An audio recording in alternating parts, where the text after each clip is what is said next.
નમસ્કાર વિદ્યાર્થી મિત્રો, આજના આ વિડીયોમાં આપણે જોવાના છીએ ધોરણ 12 સંસ્કૃત વિષયનું પ્રકરણ નંબર 13 જેનું સંપૂર્ણ સ્વાધ્યાય સોલ્યુશન આજના આ વિડીયોમાં જોવાના છીએ। તો ખાસ વિદ્યાર્થી મિત્રો આ વિડીયોને અંત સુધી જરૂરથી જુઓ। તો સૌપ્રથમ વિદ્યાર્થી મિત્રો તમને વિકલ્પોવાળા પ્રશ્નો જોવા મળશે, જેના વિકલ્પો તમને અહીં 4 આપવામાં આવે છે, તેમાંથી તમારે સાચો જવાબ લખવાનો છે। સાચો જવાબ તમને અહીં નીચે આપવામાં આવ્યો છે, તો તમે દરેક પ્રશ્નોના જવાબ એ રીતે લખી શકો છો। અને ખાસ વિદ્યાર્થી મિત્રો તમને દરેક પ્રશ્નોના જવાબ નીચે મળી જશે। અને જો તમારે સંપૂર્ણ સંસ્કૃતની સંપૂર્ણ દરેક પ્રકરણનું સ્વાધ્યાય સોલ્યુશન જોઈતું હોય તો આ વિડીયોના ડિસ્ક્રિપ્શન બોક્સમાં તમને આપણી વેબસાઇટની લિંક આપેલી હશે, જેનું નામ છે વાઇટલ ખબર। તેના ઉપર તમને દરેક સ્વાધ્યાય સોલ્યુશન મળી જશે, એ પણ બિલકુલ ફ્રીમાં।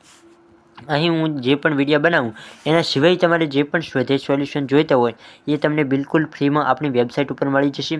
અહીં તો તમે આ વિડીયોના માધ્યમથી જુઓ છો, ત્યાં તમે પીડીએફનું સ્વરૂપે પણ મેળવી શકો છો, એ પણ તમારી મરજીથી તમે જે લખવું હોય તે લખી શકો છો, તમારે વાંચવું હોય તો ત્યાંથી તમે વાંચી પણ શકો છો। તો તમે એકવાર ચેકઆઉટ કરી શકો છો, કારણ કે ત્યાં તમને ધોરણ 12ના દરેક વિષયના સ્વાધ્યાય સોલ્યુશનની અને જે પણ વિષયને અમુક નવનીત ઉપલબ્ધ છે તે નવનીત પણ ઉપલબ્ધ મળી જશે। તો તમે એકવાર ચેકઆઉટ કરી શકો છો, એ વેબસાઇટની લિંક ડિસ્ક્રિપ્શનમાં આપેલી છે।